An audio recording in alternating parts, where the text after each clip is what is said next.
Kawan bersiaplah, bersiaplah, kawan semangatlah, semangatlah hadapi dunia. kawan bertakbirlah, Bertakbirlah, kawan semangatlah, semangatlah lalui semua. kawan bersiaplah, Bersiaplah, kawan semangatlah, semangatlah hadapi dunia. kawan bertakbirlah, Bertakbirlah, kawan semangatlah, semangatlah lalui semua. Kawan bersabarlah, semua hadapilah, menggenggam amanah dakwah. Allah lah tujuan, Muhammad tauladan, tetapkan hatimu kawan.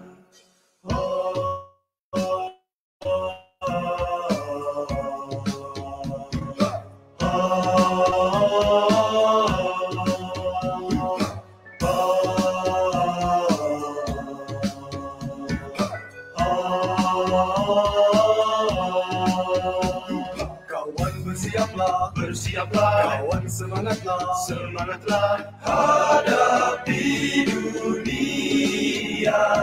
kawan bertakbirlah, Bertakbirlah, kawan semangatlah, semangatlah lalui semua. kawan bersiaplah, Bersiaplah, kawan semangatlah, semangatlah hadapi dunia.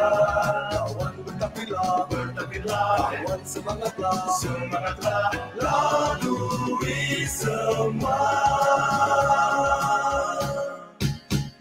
Kawan bersabarlah, semua hadapilah, menggenggam amanah dakwah.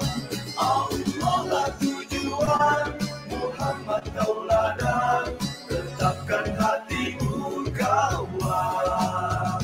Kawan bersabarlah, semua hadapilah, menggenggam amanah dakwah.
minta maaf.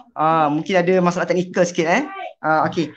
Selamat pagi semua. Minta maaf tadi ada masalah teknikal. Assalamualaikum warahmatullahi wabarakatuh. Ucapan kepada semua dan terima kasih kerana sudi meluangkan masa bersama kita di iMind.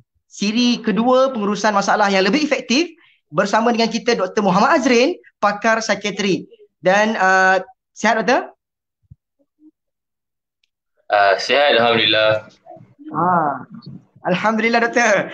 Kita bersama-sama pada hari ini dalam sesi mengupas tentang pengurusan masalah yang lebih efektif.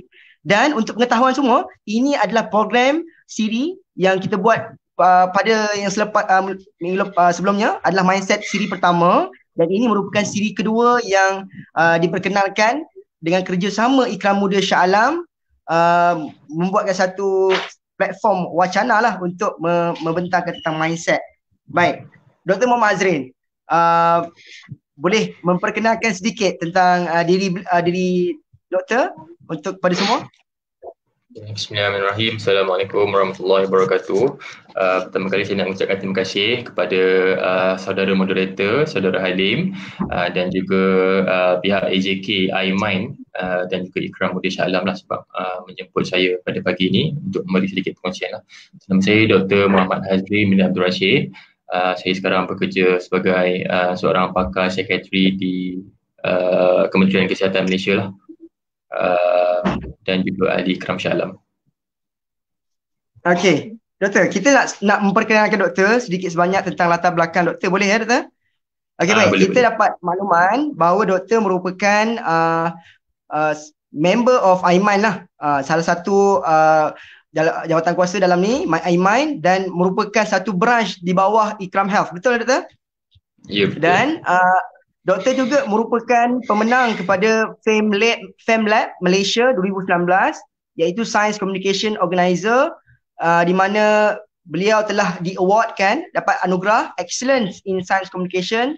Topik presentationnya adalah Addiction of a Disease. Malaysian Representative in FameLab International 2019 di United Kingdom dengan topik satu, ADHD in Adolescents, yang kedua, Methadone Maintenance Treatment. Baik, saya kira dengan perkenalan tentang background doktor tadi berkenaan dengan pemenang dalam FameLab dan sebagainya, beliau tidak disangkal merupakan pakar dalam bidang tersebut. Jadi pada hari ini kita mengalu-alukan Dr. Hazrin untuk memberikan kita pencerahan dan juga perkongsian kepada kita tentang apa itu pentingnya pengurusan masalah yang lebih efektif. Jadi tanpa melengahkan masa, kita terus kepada Dr. Hazrin untuk membuka floor kepada kita tentang pengurusan masalah. Terima kasih Doktor. Sekian, silakan.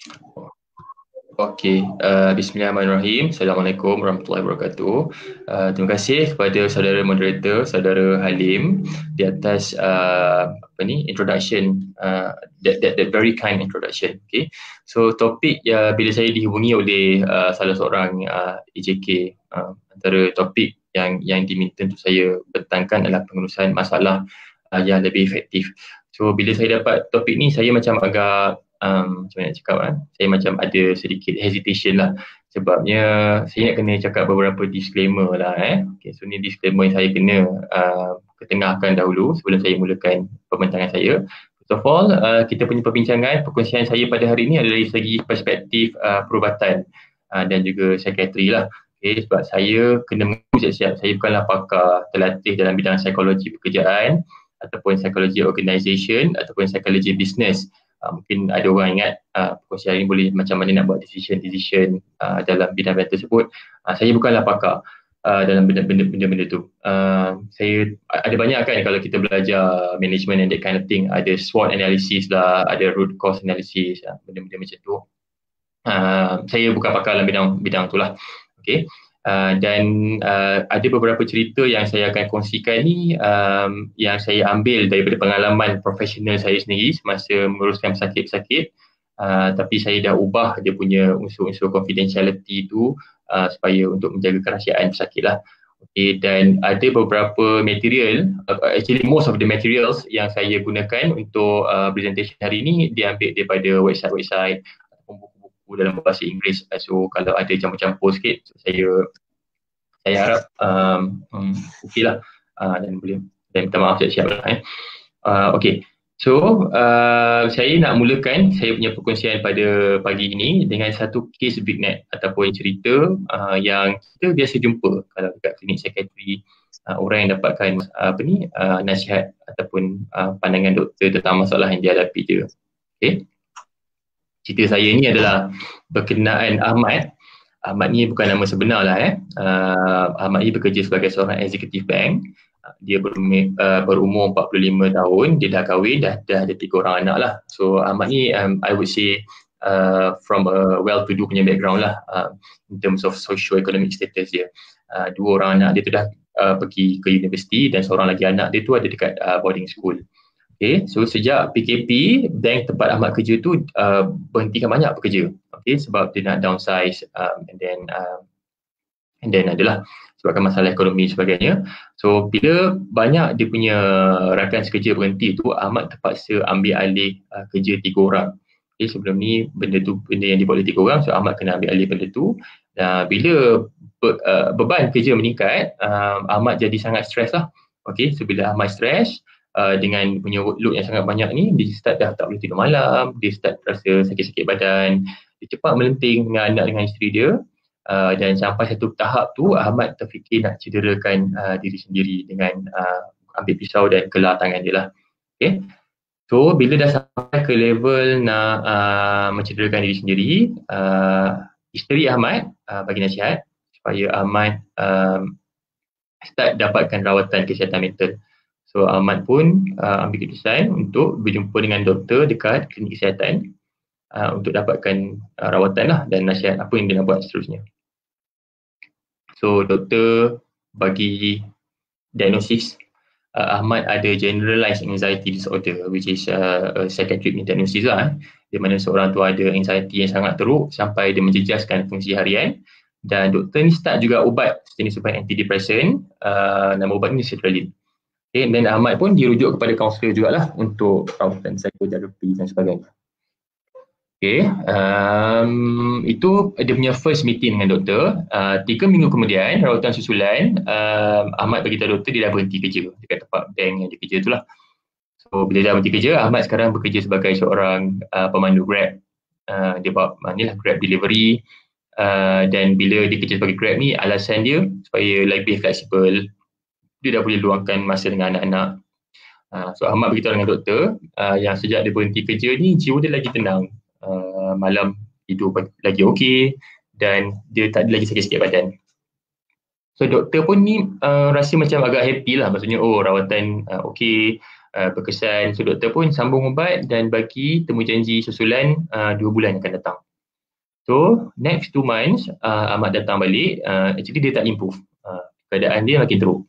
So dalam seminggu tu cuma 2 hari je dia keluar pergi kerja, dan dia rasa frustrated sebab dia punya pendapatan tu tak sebanyak yang disangkakan, dan isteri dia pun dah start berletih dan dah banyak marah-marah lah. Okay. So Ahmad ni jadi makin rusing dan bercelaru lah, dan dia dah tak semangat nak keluar pergi kerja. Dia punya mood hari-hari, mood dia tak bagus. Okay, so on most days Ahmad cuma duduk termenung, dia tak buat apa-apa. Kadang-kadang dia kunci bilik dia, duduk dalam bilik tu boleh kata sepanjang hari. Antara tujuan dia buat macam tu sebab dia nak elakkan daripada isteri dia bising dan nak elakkan daripada bergaduh dengan isteri dia lah. Okay, so 2 bulan kemudian dalam rawatan susulan, doktor di dalam kita punya rutin rutin assessment tu, kita buat BP, kita check blood pressure, dan dan doktor mendapati Ahmad punya blood pressure tinggi. Dia punya bacaan dia 160, dia punya atas tu, bawah dia tu 100. Okay? Kalau ikut buku teks lah, healthy normal adult biasanya kita nak aim bacaan bukan 120, 80. So maksudnya kat sini memang Ahmad punya memang ada hypertension. Okay? So Ahmad didiagnos ada penyakit darah tinggi, dan dia sekarang doktor start ubat baru pula, ubat darah tinggi pula. Okay? Dalam masa yang sama, doktor bagi nasihat lah supaya Ahmad banyak berehat, jangan buat kerja berat. So bila macam tu, Ahmad jadi semakin kurang bekerja. Okay? So bila dia kurang bekerja, kurang keluar untuk buat Grab ni, dia punya masalah kewangan dia makin teruk. Okay? So dalam berautan susulan, Ahmad beritahu keadaan emosi dia makin teruk. So pernah sampai satu peringkat tu Ahmad dia dah start pukul isteri dia sebab dia tak tahan nak dengar letiran isteri dia. Dah dulu dah ada masalah kewangan, sekarang tambah masalah baru iaitu masalah rumah tangga. So bila dia dah buat dia dah start pukul isteri dia rasa dia seorang ketua keluarga yang tak guna. Dia adalah seorang suami dan bapa yang teruk. So dia punya perasaan dulu cuma perasaan nak cederakan diri, sekarang dia dah start ada lintasan fikiran nak bunuh diri. Dia pernah masa dia bawa kereta tu, dia terfikir dia nak rempuh lori dekat atas highway. So bila sampai level nak merempuh ada ingatan bunuh diri yang agak kuat ni, doktor kat klinik kesihatan ni rasa dah sampai level bahaya. So dia call Jabatan Psikiatri kat hospital dan minta untuk rujuk supaya Ahmad dimasukkan dalam ward psikiatri. Okey, ini adalah satu cerita yang saya petik daripada kisah sebenar dan benda ni sejak bila kita punya ekonomi tak bagus, PKP, COVID-19, kita dapati kita banyak bertembung dengan cerita-cerita sebegini. Okey, so okey, balik pada topik kita pada hari ini iaitu tentang perkongsian masalah. Saya suka nak bawa pada satu konsep dalam psikiatri, psikologi ataupun even normal human biology which is anxiety. Dalam bahasa Melayu, saya cuba nak dapatkan translation perkataan anxiety ni yang saya rasa paling dekat adalah cemas. Tapi perkataan cemas tu sendiri pun adalah dia tak berapa nak capture the true meaning of the word anxiety. So, mungkin cemas, gelisah, bercelaru, itu kebanyakan perkataan-perkataan yang agak sinonim dalam bahasa Melayu lah untuk menggambarkan anxiety ni. Okay, so mengikut definisi, maksud anxiety adalah reaction that we experience in response to the perception of an impending threat. So maksud dia ini adalah tindak balas normal, reaksi normal yang badan kita programkan dari segi biologi. Kalau kita kesan, kita nampak yang kita sedang mengalami sebarang ancaman daripada luar. Okay, so benda ni adalah benda yang saya akan ceritalah kenapa benda ni adalah benda yang normal dan actually adaptif, berfungsi. Fungsi dia ada untuk memastikan kita survive sebagai spesies lah. Okay. So saya nak bawa balik kepada the physiology of stress. So maksudnya kalau fisiologi ni adalah satu term cabang sains tentang fungsi biologi. Okay. So kalau kita tengok dekat sini, dekat dalam slide ni, biasanya bila badan kita nampak ada ancaman daripada luar, ada masalah, ada impending threat, biasanya badan kita akan satu tindak balas mekanisme untuk membolehkan kita menangani masalah tersebut. So kita punya mata, telinga mendengar, kita punya deria akan tafsirkan benda ini sebagai satu ancaman dan secara automatik badan kita akan aktifkan kita punya stress response. Okay. Kalau dalam bahasa medikalnya kita panggil autonomic nervous system lah, maksudnya masa ni badan kita sedang disiapkan oleh otak kita untuk berhadapan dengan ancaman-ancaman ni. Okay. So, masa tu ada dua hormon utama yang akan naik iaitu adrenaline dan juga kortisol. Okay, masa ni badan kita akan nampak yang sekarang tengah emergency, sekarang ada ancaman daripada luar. So, apa yang badan kita kenapa kita kena ada respon yang macam ni? Tujuan dia sebab untuk memastikan kita survive sebagai spesies manusia, kita kena ada fight or flight response. Okay, kalau ada ancaman, kalau zaman dulu nenek moyang kita yang duduk dalam gua, dia nampak ada binatang buas, so badan dia kena aktifkan tidak balas ni, sama ada dia lawan ataupun dia lari. Okay. Okay, bila kita punya badan disiapkan untuk tindak balas sama kita nak lawan ataupun lari daripada ancaman tersebut, apa yang akan jadi dalam badan kita? Masa ni badan kita akan mengaktifkan kita punya sympathetic nervous system. Masa ni hormon adrenaline tu dan juga hormon kortisol tu akan membuatkan kita punya mata akan jadi lagi cerah untuk kita lagi peka dengan sekeliling kita. Lepas tu kita akan semua organ-organ yang tak penting dia cakap stop dulu, jangan sebab tu masa tu kita akan rasa tekak kita kering, masa tu kita punya air liur akan dikurangkan dan semua organ-organ yang kita perlukan untuk lawan dengan ataupun lari dari ancaman tersebut akan diutamakan. Sebab tu masa tu jantung kita akan jadi berdegup dengan kencang, kita punya nafas akan jadi kita punya saluran paru-paru akan jadi mengembang, nafas kita akan jadi lagi cepat. Tujuannya supaya kita dapat banyak oksigen untuk prepare kita untuk lari. Pada masa tu semua benda-benda yang tak penting macam kita punya sistem usus dan sebagainya kita akan stop sekejap. Sebab tu ada orang ada macam ada rasa perut tak selesa, and then dalam masa yang sama otot kita akan jadi tegang. Tujuan dia untuk kita prepare untuk kita lari ataupun tidak balas. Okay. So sebab tu kalau kita boleh bayangkan, cuba kalau kita fikir baliklah, kalau kita nampak anjing, macam mana perasaan kalau kita nampak anjing kat tepi jalan, anjing tu nak kejar kita. Masa tu kita tahu kan kita punya tekak jadi kering, jantung laju, rasa macam macam ni, macam anjing ni gigit ke, dan kita akan jadi peka, kita akan jadi cepat takut, cemas dan cuak dan sebagainya lah. Okay, perasaan saya rasa cuak lah kot kalau ada bahasa Melayu, perasaan bahasa Melayu yang agak tepat untuk menggambarkan fenomena ini. Okay, so bila kita, okay, so itu tindak balas badan kita untuk stres. Okay, so tujuannya untuk bagi kita elakkan daripada ancaman yang ini. Okay, so dalam kes Ahmad tadi tu, kita dapat lihat bila kalau zaman dahulu kita punya survival tu bergantung sama ada kita dapat cari makanan atau kita selamat atau tak daripada ancaman binatang buas dan sebagainya. Tapi di zaman moden ni tak ada lagi ancaman binatang buas, kita tak ada bencana alam yang teruk untuk buatkan kita stres. Tapi kita punya threat to survival, ancaman-ancaman kepada kita punya survival tu datang wujud daripada inilah. Sama ada kita akan hilang pekerjaan, sama ada kita akan rasa dimalukan kalau kita cakap public speaking for example. Sebab tu banyak orang dia ikut dengan public. And then kalau ada contohnya suri rumah yang duduk dengan husband yang abusive, okay, jadi perasaan dia punya survival, jadi badan dia tu akan berada dalam keadaan stres tu all the time. Okay, kalau kita nampak anjing tu lari, dan okay lah, bila anjing lari kita punya badan akan relax, so dia boleh jadi normal balik. Tapi untuk orang yang ada threat to survival yang sepanjang masa, dia punya badan tu akan activated 24 jam sehari. So kita bayangkan kalau kita stres 5 minit pun kita dah rasa miserable, bayangkan orang yang ada anxiety yang berpanjangan sehingga berhari-hari. Itulah yang berlaku di kalangan orang-orang yang ada anxiety. Okay.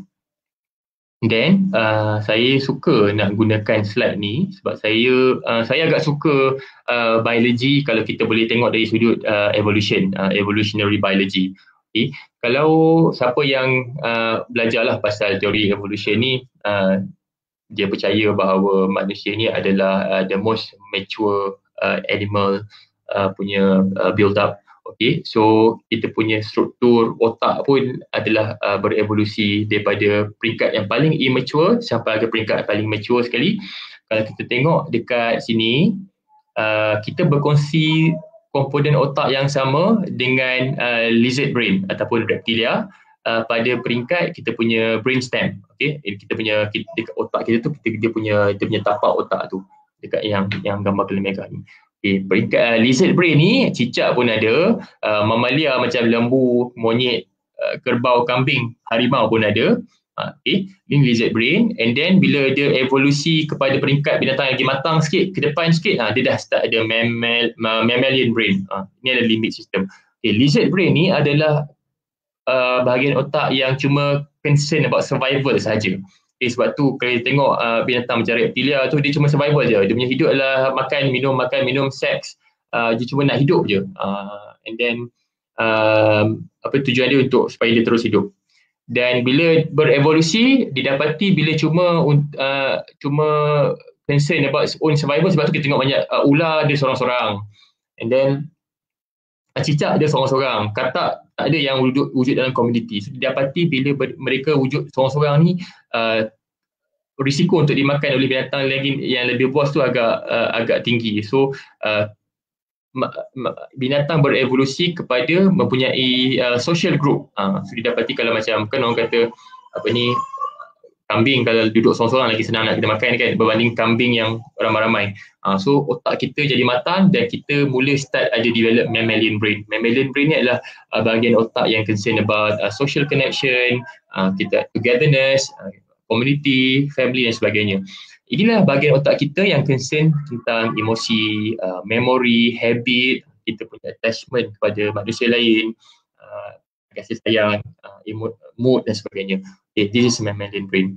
And then bila otak lagi berevolusi lagi ke depan lagi, then kita start ada human brain ataupun bahagian otak kita yang dekat depan ni, kita panggil dia neocortex lah, frontal lobe. Kita ni, ini adalah bahagian otak yang cuma manusia sahaja dan binatang aras tinggi saja yang adalah dia dah start ada kebolehan berbahasa, abstract thinking, imaginasi, sense of time, future and the past, reasoning, executive planning dan sebagainya.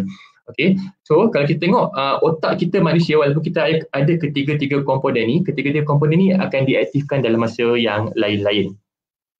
Okay, tapi kalau kita punya lizard brain yang flare up, yang tengah aktif, secara automatik kita punya bahagian otak yang lebih matang, which is our mammalian brain and our human brain akan shut down masa tu. Sebab masa tu kita punya badan cuma concern about survival sahaja.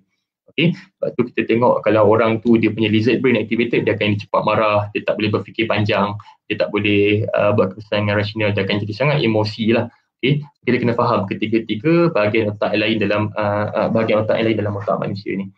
Okay. Okay, dan saya akan cerita kenapa benda ni penting bila kita bincang tentang masalah dan juga kita bincangkan tentang anxiety and problem solving. Okay. Okay. So ada satu curve ni kita panggil sebagai Yerkes-Dodson curve. Okay, curve ni adalah untuk menggambarkan bahawa walaupun kita stres tu benda yang tak betul, benda yang tak bagus, benda yang akan buatkan kita jadi stres, benda yang buatkan badan kita jadi penat, banyak pakai kita punya resources, tapi we actually want a certain level of stress. Okay, stress adalah penting supaya kita boleh adapt, supaya kita boleh belajar daripada pengalaman, supaya kita boleh push ourselves to become better or productive member of the society.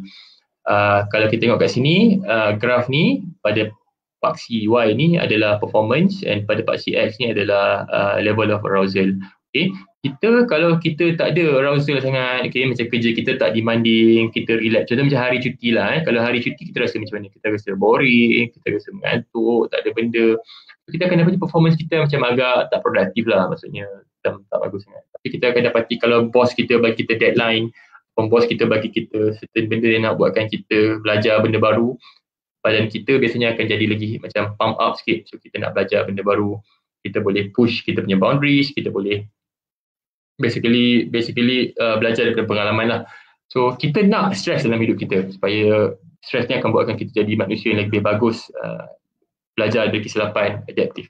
Tapi kalau stress tu terlalu tinggi dan pada skala yang kronik, jangka masa yang kronik, dia akan jadi counterproductive. So stress is good, but too much stress is going to be counterproductive and not healthy, dan akan jadi lagi teruk. Okay. Itu adalah sedikit sebanyak tentang stres, tentang fisiologi badan kita, tentang anxiety dan sebagainya. Okay. Tapi sedikit tentang psychiatry. So macam mana kita nak diagnose? Okay, macam mana kita nak diagnose, nak cakap okay, macam dalam kes Ahmad tu tadi, memanglah kalau hilang kerja akan stres, memanglah kalau ada masalah hidup, break up dengan girlfriend ke boyfriend ke, ataupun ada masalah kewangan ataupun masalah apa-apalah, mestilah badan kita normal. Tapi macam mana, at what level should we start seeing doctors, psychiatry, psychologist dan dapatkan perawatan atau khidmat nasihat? Okay. So actually itu adalah soalan yang agak susah nak dijawab. Okay, sebabnya macam saya cakap tadi, kita punya badan memang akan bertindak balas macam tu.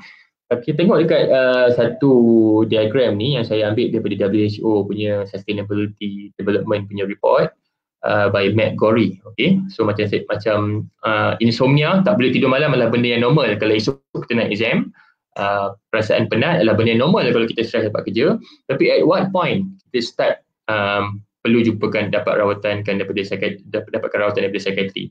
Di mana kalau tengok sini simptom-simptom tu agak solitary lah, insomnia, worry, lack of energy, lack of motivation. Tapi kalau benda tu intense, kita tengok kat bawah sikit daripada diagram tu, dia dah start ada cluster yang lebih homogeneous ataupun lebih lebih seragam punya simptom-simptom tu, then this is the part bila kita start kata jadi dia start mungkin ada diagnosable psychiatric illness lah, sampai menjejaskan fungsi harian. So masa ni mungkin adalah idea yang bagus lah kalau kita nak bawa dia dan nasihatkan terhadap rawatan. Okay. So berbalik pada anxiety disorder yang dialami oleh Ahmad tadi. So anxiety adalah penting, tapi it come to a point when anxiety is too much sampai benda tu jadi out of proportion, sampai benda tu debilitating, disabling, buatkan dapat paralysis dan dah start kacau dia punya performance. This is when it's too much and kita akan cakap benda lah anxiety disorder. Sedikit statistik, anxiety ni adalah antara penyakit psikiatri yang paling common sebenarnya, walaupun dia tak severe, dia tak nampak begitu menakutkan dari pandangan kasar rakan sekeliling, ahli keluarga, sebab dia bukan macam skizofrenia. Skizofrenia tu kalau kita tengok memang takut lah bila dah start agresif, dengar suara, cakap seorang-seorang. Tapi anxiety ni dia tak begitu menakutkan, tapi it's very troubling lah for the sufferers. Okay, dan benda ni adalah, anxiety adalah penyakit psikiatri yang paling kita kerap jumpa dekat klinik-klinik psikiatri. Dan sejak ada study yang dibuat mengatakan bahawa wanita mengalami lebih berbanding lelaki, dan anxiety juga didapati lagi banyak di kalangan orang yang low socio-economic status, dan mungkin ada sedikit unsur-unsur genetik di kalangan daripada mak boleh transmit anxiety itu kepada anak. Okay. So next, how not to be anxious. Okay, macam mana kita nak tangani kita punya anxiety ni? Okay, so again, badan kita memang akan ada fight or flight response. Okay, dan kalau fight, it was actually quite obvious lah, kan nampak ada harimau ataupun singa ataupun binatang buas. Kalau kita rasa mampu lawan, mungkin dia akan gunakan senjata dan lawan. Kalau lari, flight, larilah, maksudnya lari. Okay, tapi di zaman moden, dia tak senang macam dalam gambar ni lah. Okay. So, zaman moden kita ni, tindak balas tu secara prinsip asas sama, tapi kita terjemahkan dengan behavior seperti konflik. Ya, bila kita bergaduh dengan kawan kita, bergaduh dengan bos kita, bergaduh dengan isteri kita ataupun suami kita, itu adalah fight response badan kita. Benda yang dari segi biologinya memang kita dibina untuk benda tu. Perasaan marah kita dan juga problem solving. Ni yang kita nak cakap pasal pada pagi ni. Okay, problem solving is actually part of our strategy badan kita untuk kita tackle masalah tu. Dan apa pula modern equivalence of flight response? Okay, ni contohnya denial, menafikan masalah. Kita in denial lah, kita rasa masalah tu adalah masalah yang serius. Cakap macam tak ada apa-apa. Okay, katakanlah orang tegur kita, contohnya macam kita punya smoking habits ataupun kita ada substance addiction, ketakir dadah ke contohnya. Bila orang tegur kita cakap tak adalah, saya cuma merokok 2-3 batang sehari, it's not a problem. So that is actually part of denial. Ataupun avoidance, kita elak daripada nak tangani masalah tu, kita lari daripada masalah, kita buat benda-benda saya akan elaborate pasti. Dan juga chemicals, okay, chemicals, drugs. Okay, for example, a lot of people they take alcohol, for example, just to calm their nerves down. Dia boleh tidur malam ataupun dia ambil drugs macam ganja. Ganja adalah drug yang agak popular di kalangan pelajar universiti sebab dia murah. Dan bila dia ambil ganja ni, dia akan rasa relax, tenang. So dia rasa macam walaupun masalah dia tak settle, tapi at least dia boleh lupa sekejap masalah dia. So this is part of our modern days equivalence of our flight response, running away from the problem. Okay. Okay, apa contoh avoidance pada zaman moden ni kalau kita nak lari daripada masalah? Contohnya, stop going to work. Okay, sebagai seorang doktor ataupun kalau pendengar-pendengar semua biasa dengar tentang masalah-masalah doktor-doktor pelatih contohnya yang tak datang kerja, MC lama, sebabnya dia ada masalah tempat kerja, dia rasa cara terbaik untuk dia elakkan masalah tu adalah elakkan masalah tu lah, stop going to work. Okay, ataupun getting a hobby. Okay, getting a hobby, bila kita ada hobi berbasikal ke, memancing ke, apalah, mengumpul stamp ke, So benda tu bila kita buat benda tu kita akan rasa macam tenang sekejap. So that is actually a way for us to temporarily run from our problem. Okay. Ataupun setengah orang dia je main Facebook, Instagram, maksudnya dia rasa macam bila dia banyak sangat spend time on Facebook, Instagram tu dia boleh lupa sekejap masalah hidup dia. Okay. Ini pun masalah jugalah di kalangan banyak kita pada hari ini. Orang yang ada social anxiety tak boleh berjumpa orang, dia akan kurung diri dia. Dia akan rasa macam diri dia tak guna. Orang selalu cakap benda yang bukan saja. So in order to avoid all this, duduk dalam bilik, tak keluar rumah, berkurung dan sebagainya. Ada orang main game. Bila dia main game tu dia boleh lupa masalah dia. Dia rasa invested dan sangat menjiwai lah game yang dia main tu sampai dia lupakan masalah dia. Boleh. Sorry. Okay. And then again avoidance contohnya adalah macam ambil dadah. Okay, so cara one kita boleh alter kita punya state of consciousness. Kita akan lupa sekejap masalah kita. Okay. And then anger.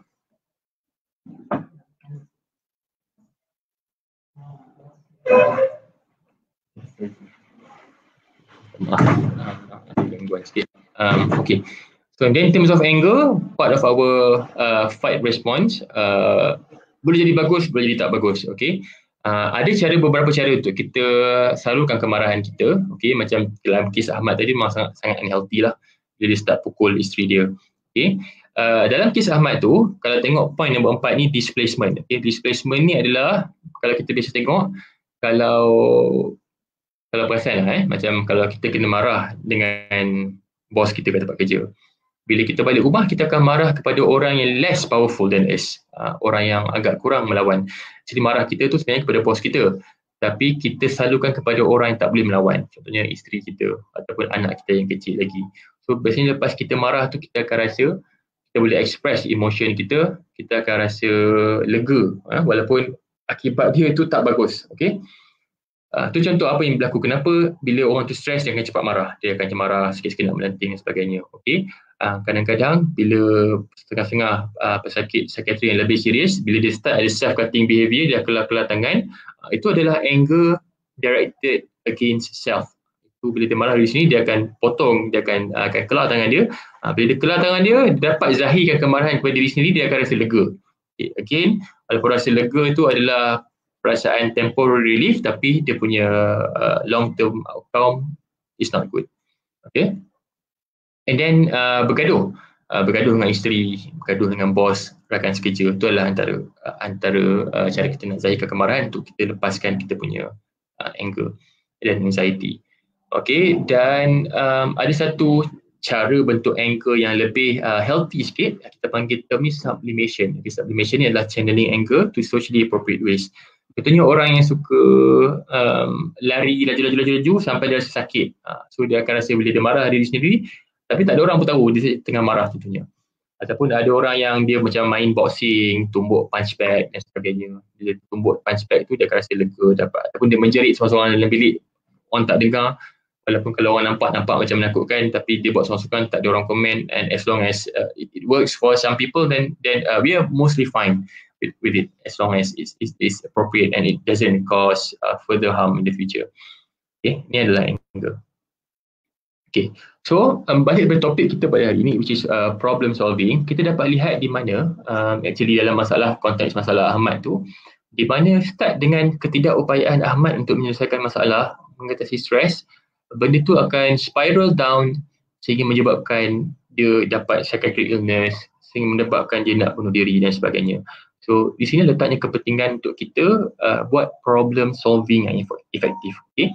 So kalau kita sendiri dekat bila kita tengok sakit-sakit psikiatri yang ada depression, yang ada anxiety disorder, rawatan ubat hanyalah actually 1/3, 1/3 sahaja daripada penyelesaian kita.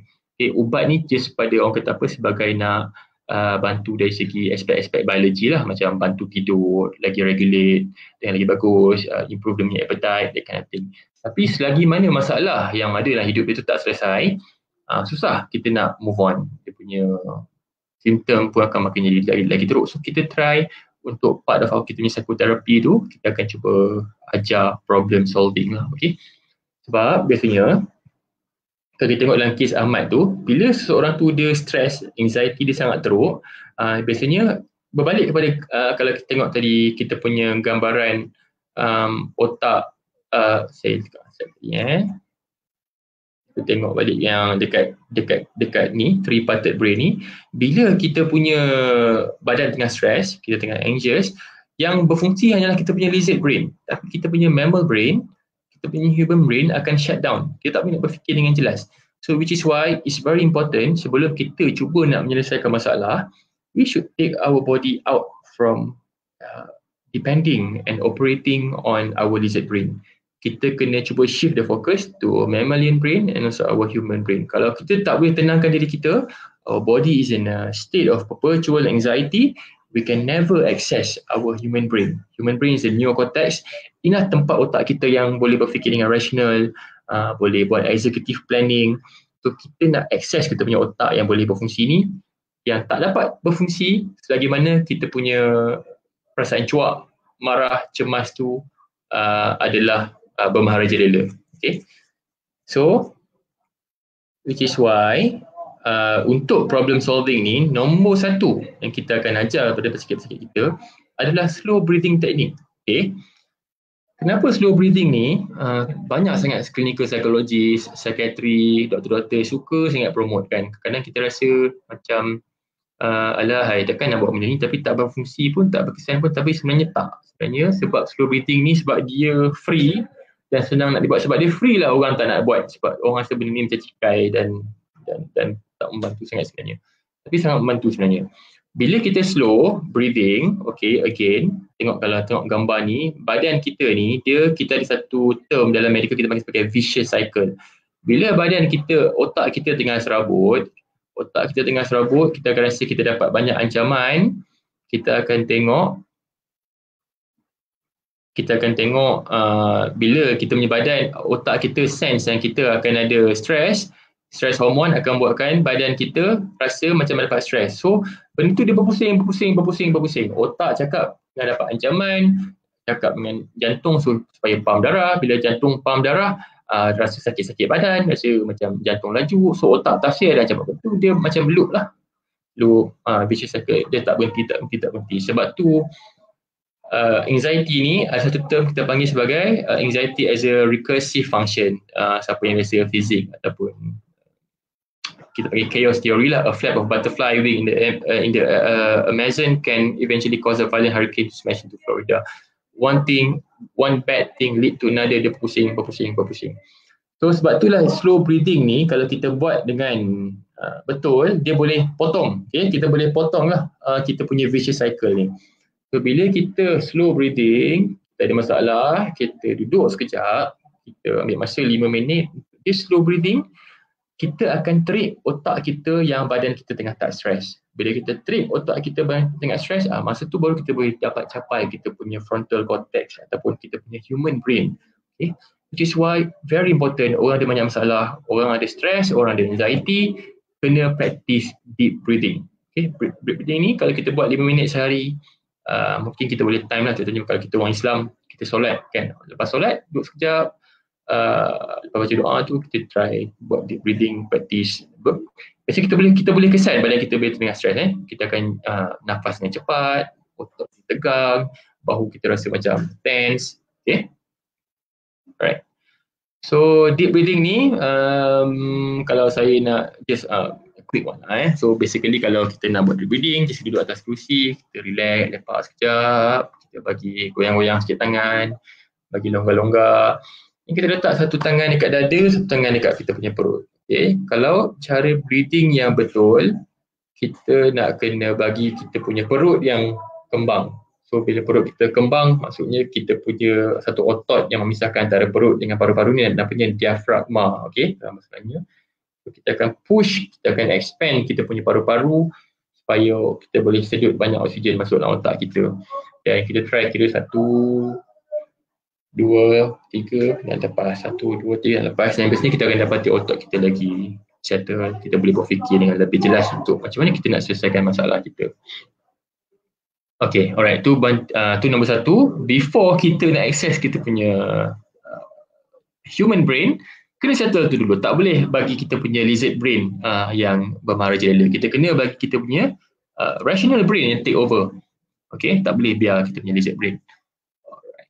Okay, and then barulah kita boleh cuba try untuk selesaikan masalah. Okay, so actually saya punya perbincangan yang sangat panjang-panjang ni, managing problem tu mungkin nampak sikit, hujung je sikit sebab kita dah nak habis dah ni. Okay, so in terms of managing problem, number satu, okay, bila kita, okay, again, bila orang ada anxiety macam Ahmad tadi, bila dia duduk seorang-seorang dalam bilik tak keluar pagi-pagi tu, kita rasa macam dia tengah relax. Actually tak, banyak orang anxiety nampak macam tak ada buat apa-apa, tapi sebenarnya otak dia tanpa pusing-pusing. Kita panggil dalam bahasa Inggeris benda ni, kita panggil satu term ni rumination. Okay, dalam otak dia fikir pasal masalah duit, pasal masalah rumah tangga, pasal masalah anak dia, pasal masalah tak dapat klien dan sebagainya. Dia berpusing dan tak ada stop. So walaupun Ahmad ni nampak macam tak produktif, duduk dalam bilik, tak keluar buat apa kerja, tapi bayangkan walaupun badan tak buat apa-apa, tak keluar rumah, tak keluar bilik, tapi otak dia tu non-stop berfungsi. Bila otak dia tu non-stop berfungsi, walaupun badan dia tak bergerak, tapi otak-otak dia tetap tegang. Badan dia tetap lagi bernafas dengan laju, paru-paru bernafas dengan laju, jantung berdegup kencang. So dia punya penat tu sama je dengan orang yang pergi kerja, walaupun dia tak buat apa-apa, duduk bilik, duduk kat rumah sepanjang hari. Okay, which is why sangat penting untuk kita keluarkan Ahmad daripada anxiety dan manage problem dia. So biasanya kalau kita nak manage problem bersama dengan patient ataupun klien, kita akan minta ada list problems. Okay, kita akan buat semua masalah. Okay. Masalah ni kalau siapa ada baca buku Stephen Covey yang pasal 7 Habits tu, dia ada satu term tu dia panggil circle of influence kan. Masalah memang banyak dalam dunia ni. Okay, masalah kat rumah, okay, masalah dengan anak, masalah kewangan, kalau nak beli beras pun kadang-kadang menjadi masalah. Daripada sekecil-kecil masalah sampailah sebesar-besar masalah negara, okay, tak happy dengan PM ke, tak happy dengan parti politik ke, tak happy dengan perlembagaan negara dan sebagainya. Semua ni adalah masalah. Tapi masalah, again back to the concept of circle of influence, ada masalah yang dalam kita punya circle of influence, ada masalah dalam kita punya out of our circle of influence. Okay, macam kalau masalah beras habis, contohnya beras habis, kita suka makan beras yang jenis A, tak ada dekat kedai yang kita suka ni, dan kita pun bolehlah pergi beli dekat kedai yang kita, saya ambil contoh je lah, contoh yang agak senang. So itu antara masalah-masalah yang kita boleh tangani. Adapun dalam kes Ahmad tadi kan, ada masalah yang kita sukar. Contohnya macam kalau boleh Ahmad rasa macam boleh tak harapkan bank cancel semua dia punya hutang. Tak, of course tak boleh. Tapi ada benda yang Ahmad boleh. Contohnya Ahmad boleh ambil keputusan untuk jumpa agensi kaunseling keuangan contohnya sebagainya. Okay. So kita akan listkan semua masalah daripada masalah yang kita tak boleh selesai dengan masalah yang kita boleh selesai. Bila kita nampak macam tu, kita akan tengok yang kita akan berlapang dada dan cuba terima ada masalah tak boleh selesai. Okey.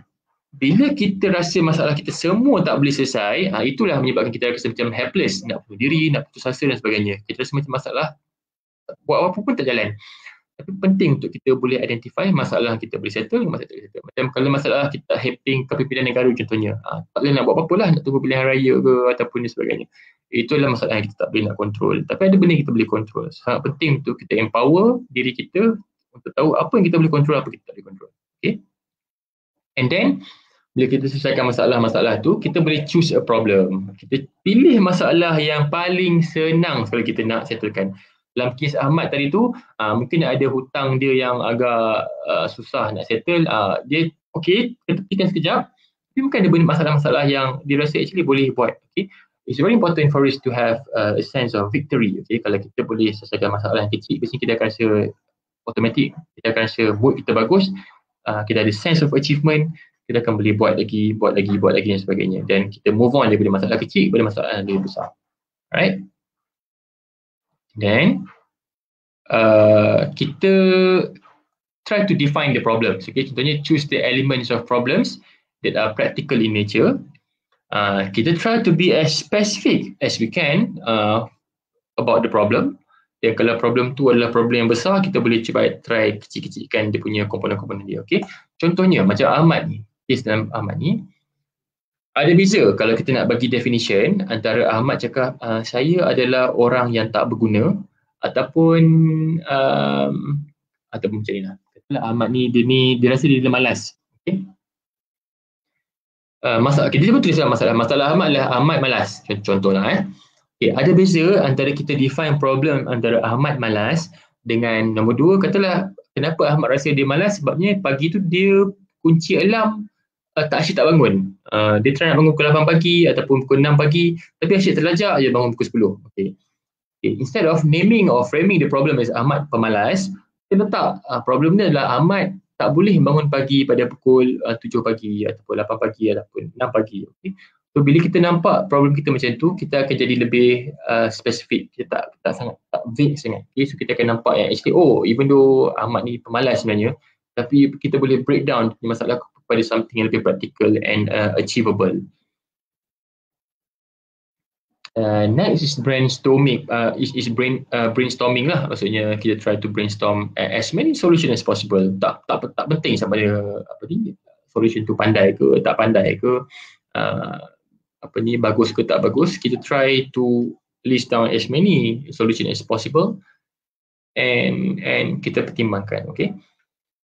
Antara mental trick yang kita boleh buat lah kalau kita ada masalah, kita cuba try macam ni. Katakanlah kita cuba, yalah kita ni manusia ni, kalau kita perasan lah kita pandai bagi nasihat kan. Kalau kawan kita datang minta solution, senanglah kita cakap buat macam ni, buat A, buat B, buat C.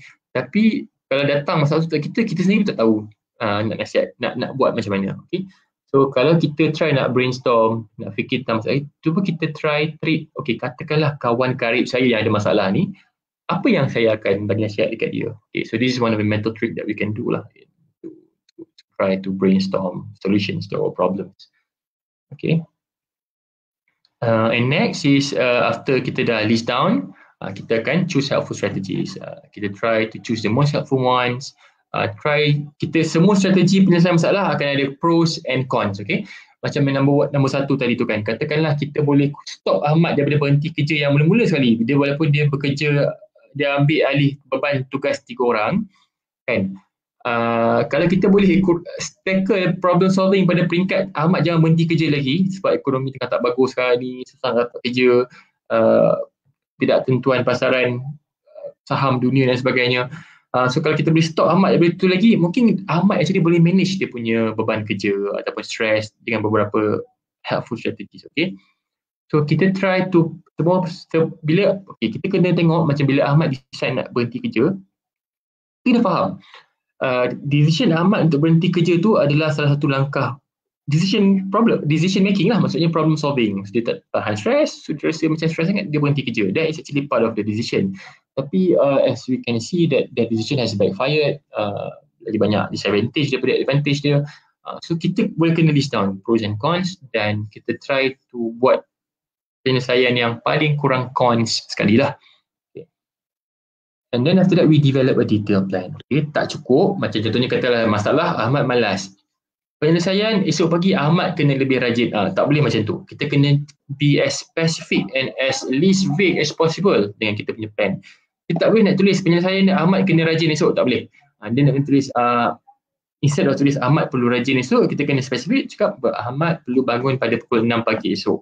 Lepas bangun pada pukul 6 pagi esok, Ahmad akan buka komputer dan start working on resume kerja contohnya, ataupun start cari kerja ataupun ni.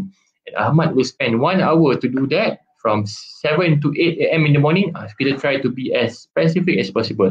So, dengan cara ni kita akan bantu klien kita atau pesakit kita untuk tengok yang sebenarnya ada benda dia orang boleh buat, ada benda yang dia orang boleh usahakan instead of just lying down on the bed all day thinking about the problems and not doing anything about it.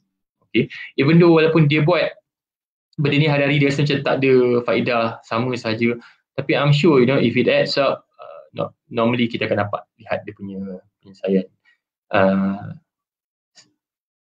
By just doing it every day, I'm sure Ahmad's going to get better at it, with the resume, with his job hunting skills and the kind of thing. Okay. And last but not least is to review back our problem solving. What was done, apa yang tak buat lagi, any difficulties, any effects, what has worked, kita patut banyakkan, what is not working, maybe we try to devise some kind of strategies to get around it, that kind of thing. Okay, Alright, okay. So itu saja tentang penyelesaian masalah. Saya dah nak habiskan saya punya perbincangan presentation saya. Mungkin kita boleh bincang lagi dalam sesi Q&A.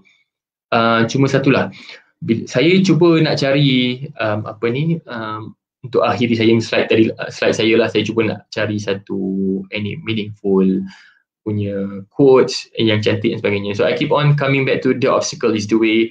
This is a book written by Ryan Holiday. So Ryan Holiday, kalau siapa yang dia adalah salah seorang proponent of Stoicism. Stoicism ni satu cabang filosofi yang macam datanglah masalah apa pun dia macam relax je, dia macam tak berganjak, it's not affecting anything.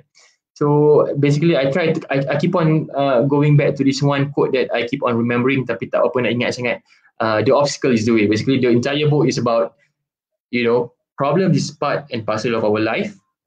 We have to get through problems, and the only way to move forward is by crushing through the obstacle, and there's no way around it.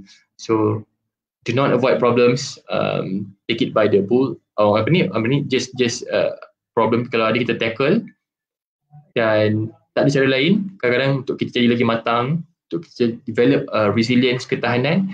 The only way forward is by going through the problems and not running away from it. Okay, and having said this, saya suka satu konsep yang dipanggil sebagai Kintsukuroi. Okay, Kintsukuroi ni adalah satu Japanese punya konsep yang for me is one of the most beautiful thing I've ever heard. Sebabnya Kintsukuroi ini ada satu seni di mana kalau ada produk-produk work of ceramic works yang pecah ataupun retak, diorang akan sadur, diorang akan patch retak-retak tu dengan emas. Okay? So dia akan menghasilkan corak yang sangat cantik, okay? Bila kita patch yang retak-retak tu dengan emas. So apa dia punya dia punya falsafah dia adalah betapa yelah kalau cerita Batman tu what doesn't break you or what doesn't kill you make you stronger or something like that. Maksudnya dengan graduating or having success in resolving problems, it makes us a better human being. Okay, we should be proud of it. Masalah tu adalah bila kita berjaya selesaikan masalah, kita akan belajar daripada masalah tersebut. So jangan lari daripada masalah. Masalah yang kita anggap macam Kintsukuroi, okay, wear it very proudly. So kita akan jadi manusia yang lebih baik. Kita pada hari ini yang berjaya adalah orang yang dah pernah mengalami banyak masalah sebelum kita belajar masalah kita, dan kita tak lari daripada masalah kita. Okay, so saya rasa konsep sangat cantik lah Kintsukuroi ni. Kalau siapa ada video YouTube yang very inspiring lah, 5 minit kalau siapa rajin nak Google. Very beautiful concept. So basically, problem in our life should be seen as part of what makes us stronger, better human being. Okay, setakat tu sahaja perkongsian saya. Saya tamatkan di sini. Kalau ada masalah, kalau ada soalan, kita boleh bincang dalam ruangan komen. Sekian. Saya serahkan balik kepada moderator. Atas perkongsian pencerahan tentang pengurusan masalah yang efektif. Melalui penjelasan doktor tadi, kita sedar bahawa masalah ni boleh disusun dan diselesaikan dengan cara yang efektif dan berstrategi lah. Baik, sebenarnya ada beberapa soalan yang kita telah dapat daripada peserta yang telah mengikuti kita punya bual bicara, web bicara kita di dalam ni. Namun saya nak kita perkenalkan kepada semua bahawa ini adalah salah satu siri bual bicara yang dibawa khas oleh Ikram Mental Health Division, IMAI, yang diberikan kerjasama bersama dengan Ikram Muda Shah Alam lah. Dan kita ada siri ni, kita ada 5 siri, dan ini merupakan siri kedua yang akan berlangsung sehinggalah Januari 2021 kalau saya maklum. Jadi kita hendaklah mengikutilah siri pertama, yang di mana siri pertama kita itu adalah bagaimana mengurus emosi saya, yang hari ini kita mengurus masalah yang lebih efektif. Baik, kita pergi pada soalan yang pertama ya doktor. Boleh doktor?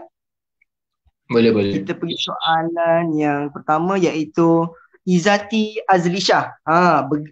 Begini soalannya. Bagaimana nak mengawal ego yang menghalang dari decision making?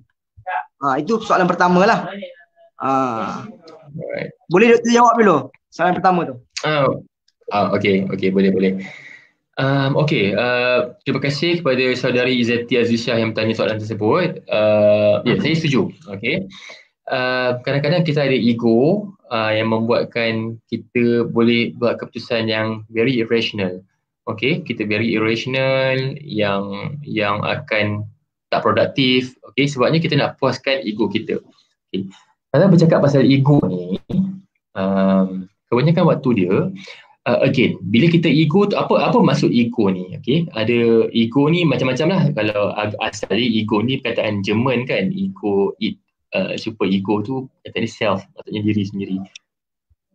Biasanya kalau kita egoistic people ni, dia adalah orang yang narcissistic, yang dia cuma nak ingat nak jaga diri sendiri, tak fikir pasal orang lain dan sebagainya. Okay, kebanyakan orang yang bila dia ego tu, secara amnya dia punya jauh di sudut hati dia adalah seorang insecure. Okay, maksud dia sangat insecure dengan diri sendiri. Dia perlu tegakkan hak dia. Dia nak cakap, okay, no, I matter in this, I'm important, so if you do this and this, it's going to take away my sense of being important. So maksudnya orang yang ego kebanyakan adalah orang yang insecure. Dia insecure, dia nak cakap dia perlu tegakkan hak dia. So berbalik kepada kita punya gambar rajah yang evolution tu, okay, kebanyakan orang yang ego ni, dia punya bila ego dia nak tegakkan hak dia, dia nak cakap I matter in this, people are trampling on me, so I need to make myself more visible, so I need to show that I matter in this. So kebanyakan orang yang ego adalah orang yang insecure. So I think I would say we should calm down the lizard brain first. Maksudnya kita nak kena make sure yang dia insecure. Dia kena tengok diri dia dalam konteks yang lebih besar, yang actually walaupun kadang-kadang kalau kita kalah dalam pada waktu itu sahaja, tapi in terms of bigger picture, katakanlah antara suami isteri, okay, katakanlah suami isteri kalau ada konflik, ego ni dia je nak menang, tapi dia kena faham yang dia menang tu cuma puaskan ego dia pada waktu itu sahaja.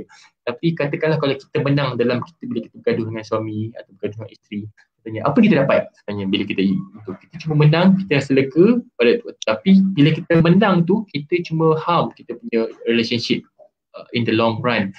So it's very important again, kalau kita rasa kita ego, kita rasa kita tengah marah, tengah tak puas hati, I would really say calm your lizard brain down first. Take yourself out of the situation. Pergi kalau perlu duduk belit seorang-seorang, nak duduk dalam bilik air, nak menangis sekejap tak apa. Tarik nafas perlahan-lahan, duduk diam-diam. Kalau kita rasa kita tak boleh nak communicate dengan orang lain, katakanlah kita tengah gaduh dengan suami atau gaduh dengan isteri contohnya, just take yourself out of the situation. Go somewhere, minta excuse, okay, cakap dengan kita punya partner yang okay, saya perlukan time sekejap, I don't want to talk to you, I'll need about 1 hour or 2 hours to just think and sit down, tenangkan diri. Then only bila kita rasa kita punya lizard brain has been calmed down, we come out and we talk about it again in a cara yang tak emotional lah. Sebab normally kalau bila kita emotional ni, kita tinggi suara, partner kita tinggi suara, so benda tu akan escalate jadi konflik. Jadi sebab tu penting untuk kita, whatever it is, try to calm down your lizard brain first lah, kalau kita nak kurangkan ego. Okey, baik doktor, terima kasih. Jadi maksudnya kita kena kawal ego kita, barulah kita boleh melakukan decision making yang betul. Baik. Jadi satu soalan lagi daripada Maisara Rauf. Having hobby is flight response or avoidance, tapi ramai kata contoh macam memasak, melukis, berlari, baking adalah self therapy. Jadi ada hobi ni okey ke atau tidak? Itu soalan dia.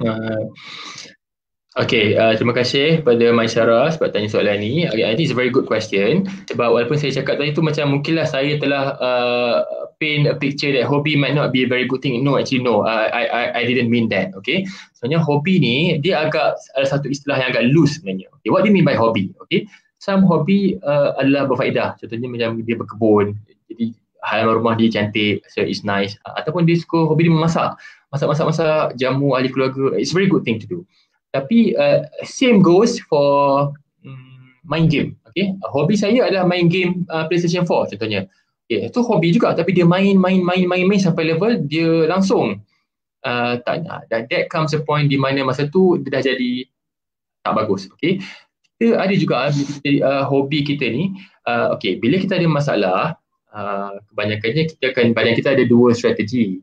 Okay, satu, strategi menyelesaikan masalah secara direct lah. Macam kita buat tadi, list down problem, A, B, C, D, black, white, pros and cons. Itu dah sangat orang kata apa, sangat konkret lah. Okay. Tapi itu cara menyelesaikan masalah yang konkret. Yang kedua, kita ada emotional reduction technique. Maksudnya masalah tak selesai, tapi kita cuma perlu calm ourselves down. Sebab tu kita bersembang dengan kawan baik kita lepak dekat mamak ke, kita kadang-kadang kita pergi usrah ataupun kita berkongsi masalah. Kadang-kadang bila kita kongsi masalah ni, tak adalah kita punya masalah selesai, tapi lebih kepada nak mengendurkan emosi kita supaya kita boleh access balik kita punya thinking brain, kita punya human brain. Sama juga macam hobi. Hobi ni kalau kita buat, siapa yang perasan, kalau hobi tu kita sangat invested dengan hobi tu, contohnya macam memasak ataupun berkebun, kita akan jadi very mindful, kita punya breathing akan slow down, kita rasa tenang, kita rasa khusyuk kan. Lepas kita buat hobi tu, biasanya kita rasa tenang dan kita boleh access kita punya human brain. So itulah tujuan hobi sebenarnya. Lebih kurang nak. Tapi katakanlah, cuba bayangkan orang tu kerja dia asyik hobi saja, tapi still lagi dia tak selesaikan masalah dia ni, dia avoid masalah dia tu, so tak healthy. So jawapan saya kepada soalan Maisarah Rauf tu, benda tu yes and no. Okay, so kalau kita sedar hobi ni peranan dia untuk bagi kita tenang, relax, tapi at the end of the day, we still have to face our problems and tackle it accordingly lah. So itulah peranan hobi dalam hidup kita sebenarnya. Okey, baik, terima kasih Dr. Azrin. Soalan seterusnya, Adam Pati, bagaimana hendak pulihkan self-confident? Okay. Okay, alright. Self-confidence ni, ini soalan yang agak besar lah maksudnya soalan yang agak besar dari segi banyak komponen-komponen self-esteem. Dia pernah ada pengalaman pahit tak sebelum ni? Mungkin sebelum ni dia pernah try public speaking tapi dia tersasul ke, terlupa skrip ke, cakap benda yang memalukan, so dia rasa macam benda tu saya tak tahu macam mana masuk self-confidence yang ada hati ni. Apa masuk self-confidence to work, self-confidence tu ada banyak kategori lah kan. Tapi if I can think about any specific situation lah, katakanlah ada seorang yang self-confidence, dia tak rasa, again, bila kita ada sangkaan-sangkaan buruk terhadap diri sendiri yang macam ni, kita akan rasa kita ni, apa benda kita buat pun akan gagal. Contohnya macam katakanlah orang ni, dia nak keluar rumah pun dia takut. Tiba-tiba dia disuruh buat presentation public speaking depan ramai orang atas pentas. Contoh. Okay. So actually bila kita tengah anxious, kita akan pusing semua benda lah. Semua benda aku tak boleh buat, aku tak guna punya orang, that kind of thinking. Biasanya kalau orang yang ada low self-confidence, again back to our problem solving techniques tadi, list down. Dalam keadaan mana kita low self-confidence, kita bagi definition yang sangat konkret. Katakanlah kita ni seorang yang pemalu, kita listkan benda-benda yang kita boleh buat, benda kita tak boleh buat. Kita start dengan benda yang paling simple. Sebenarnya kalau macam setakat nak bagi presentation yang kecil dalam group yang kecil, we can do that. We're not expected to present in front of hundreds of people. So kita start dengan pencapaian kejayaan yang kecil. Biasanya kalau kita dah manage untuk buat benda-benda yang sikit-sikit ni, kita akan rasa self-confidence. So kita akan move on to doing bigger, doing better. We always start with small victories first. So I can't stress that enough lah. The importance of having small victories to boost your self-esteem, your self-confidence. Saya harap menjawab soalan. Okay, baik. Dr. Azrin, kita ada 3 soalan. Soalan yang pertama daripada Nur Atifah Azam, dia cakap macam mana usrah, terutama agenda Kodoya, kita boleh bantu ahli usrah untuk mengurus masalah yang baik. Apa slot atau aktiviti yang sesuai untuk apply? Itu soalan pertama lah. Alright. Soalan ni daripada Ukhti Nur Atifah Azam kan. So akhwat lah kan. Actually ada beza juga. Saya tak tahulah apa ni, kalau macam zaman kita orang dulu, kalau macam Kodoya ni kata, kalau macam akhwat ni dia punya Kodoya dia lebih, orang kata apa, lebih sweet, macam ada bagi coklat lah benda kan, macam tu kan. So sometimes I don't know. It depends on how comfortable you are in that kind of setting. But I know for a fact that a lot of males, a lot of ikhwah yang macam dia agak uncomfortable sikit. Okay, macam like for them untuk bincang benda-benda peribadi dalam Kodoyo tu, dia rasa macam agak invasive sikit. Dia rasa macam agak peribadi, malu-malu, takut-takut nak bincang dan sebagainya. So again, kadang-kadang niat kita baik, kita macam nak tahu masalah kita punya kawan Usrah, nak bantu semampu ni. Tapi it can actually come to a point orang tu akan rasa tak selesa. Dia akan rasa macam dia being invaded privacy dia dan sebagainya, tak ready nak open up pada 5-6 orang dalam group tu. So again, kalau kita rasa kita nak tolong kawan kita minta izin dulu. Tanya how comfortable you are untuk discuss dengan benda ni. Okay. Kadang-kadang kita buat Usrah tu 5-6 orang hoping that everybody is going to discuss their problem in that big group. Okay. Niat baik, saya tak nafikan niat memang baik. Tapi bila kita buat macam tu, kadang-kadang orang akan rasa macam dia tak ready nak bincang masalah dalam group macam tu. So kita, kalau ada keadaan itu, saya nasihatkan cakap macam ni. Okay, we are going to open up this session untuk orang bincangkan masalah. But if let's say you're not ready, rasa macam malu-malu, rasa macam takut-takut, we are always here. I'm always here. You can always PM me, you can always call me in private, that kind of thing.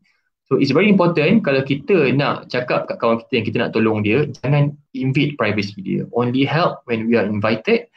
Jangan memandai-mandai, jangan buat lebih-lebih sampai orang tu rasa rimas, tapi make them know that we are here. You can call me anytime, I'm available, you can call me, you can text me, that kind of language.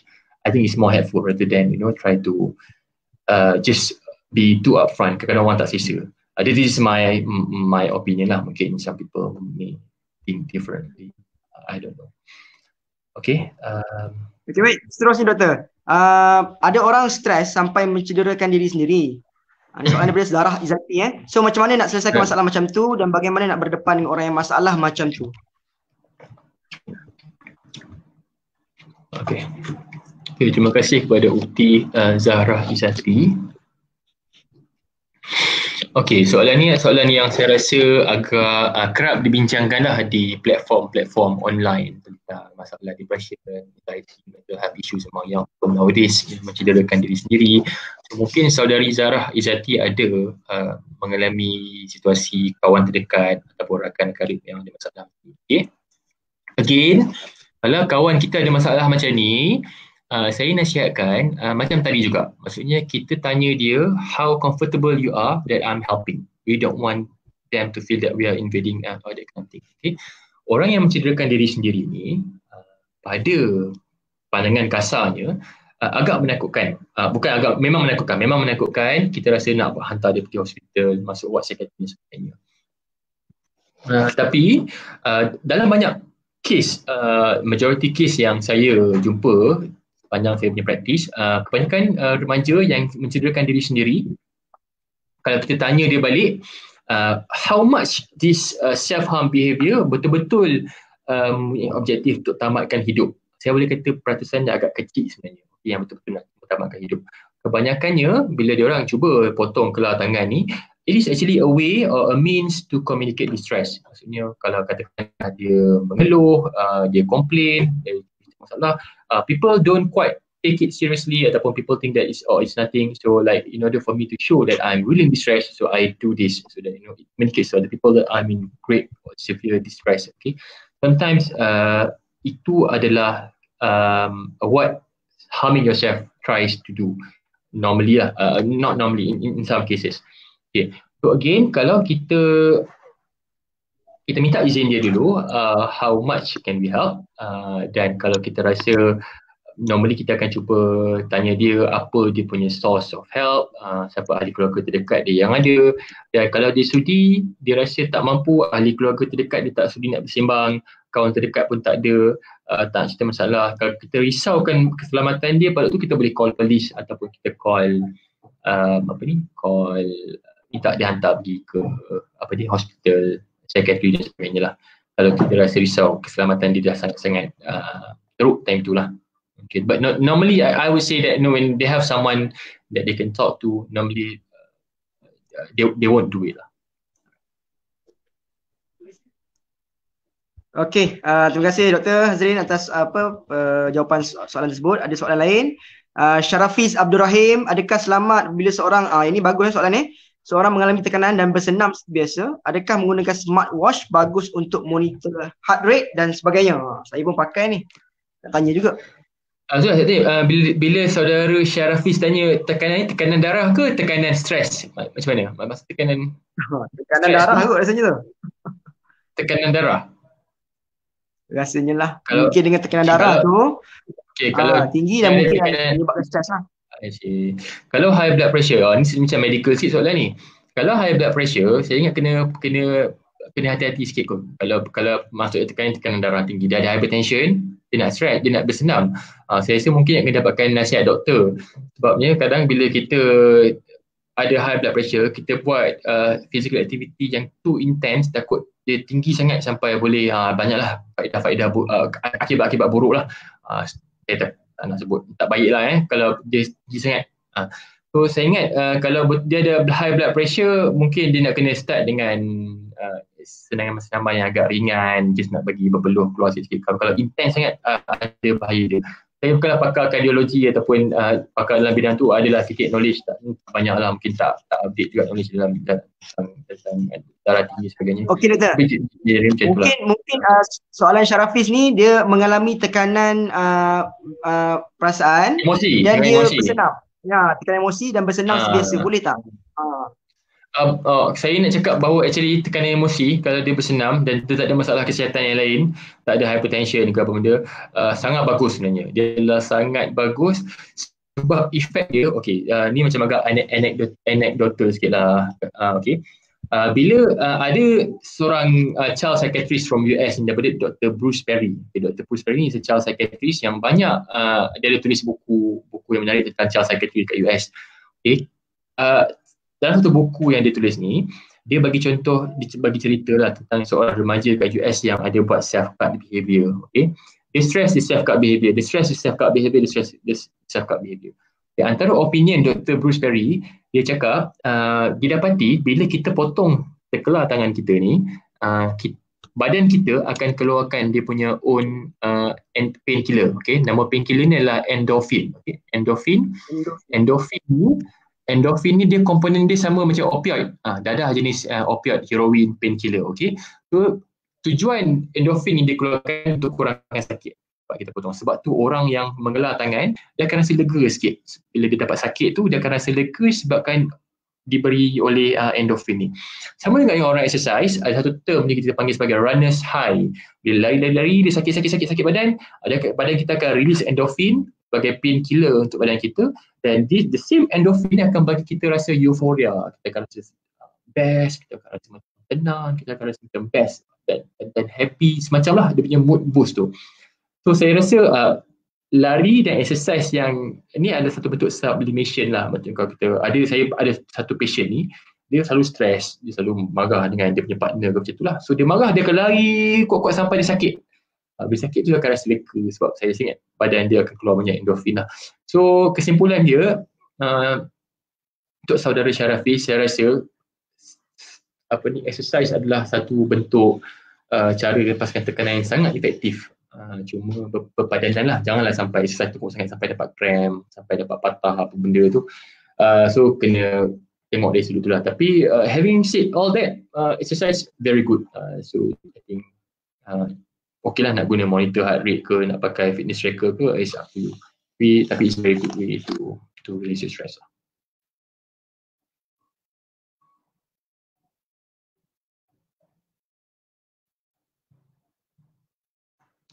Maaf, saya punya mic tu. Ada soalan daripada Mikael. Kalau kawan kita hadapi mental health issue, contohnya low mood, possible depression, patutkah kita sebagai lay person cuba tolong selesaikan atau suruh dia pergi psychiatrist terus?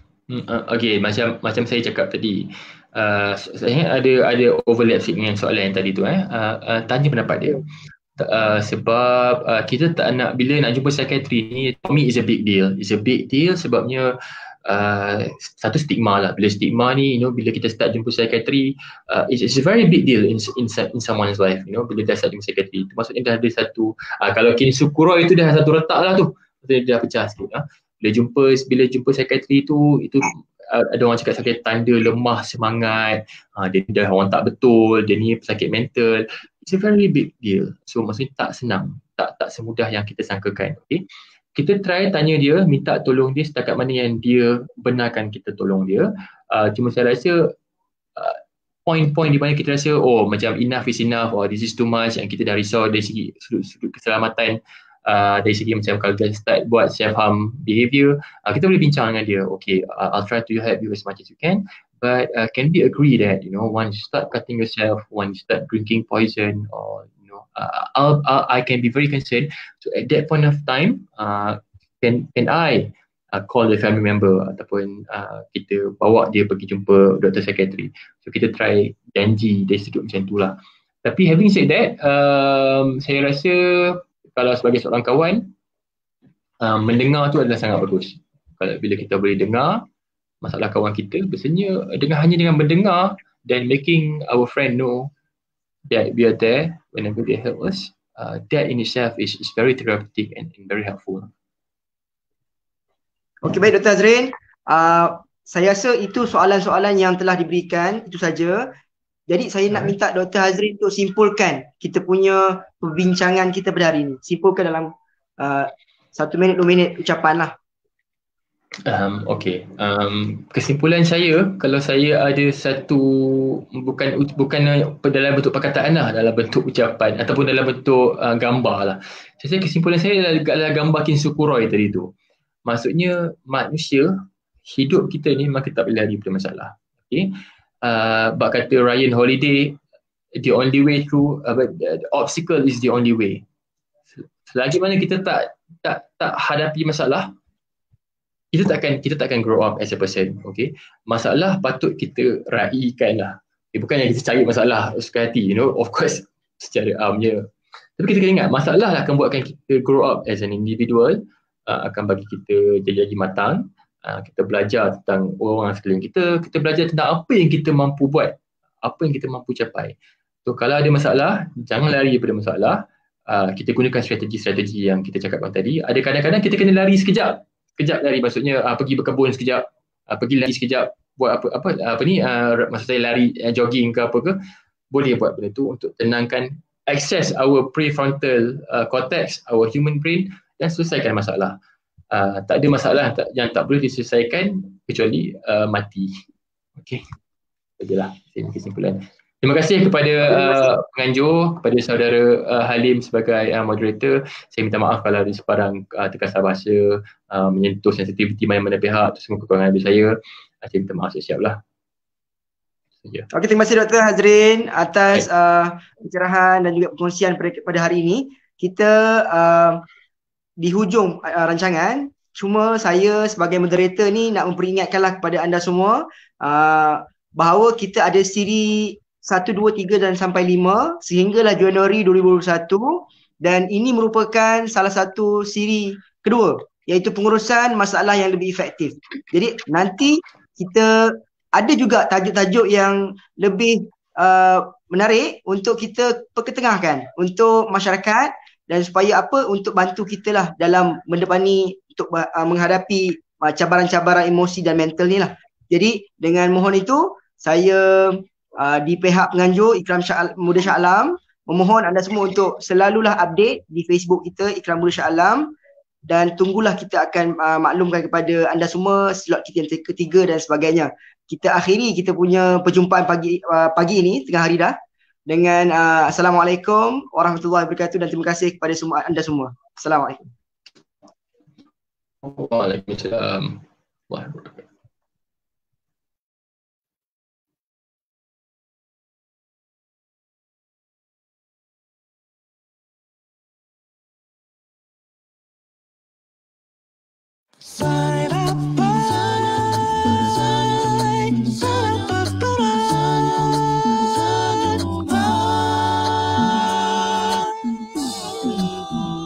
Manis wajahmu kulihat di sana, apa rahasia yang tersirat, tapi zahirnya dapat kulihat mesra wajahmu dengan senyum.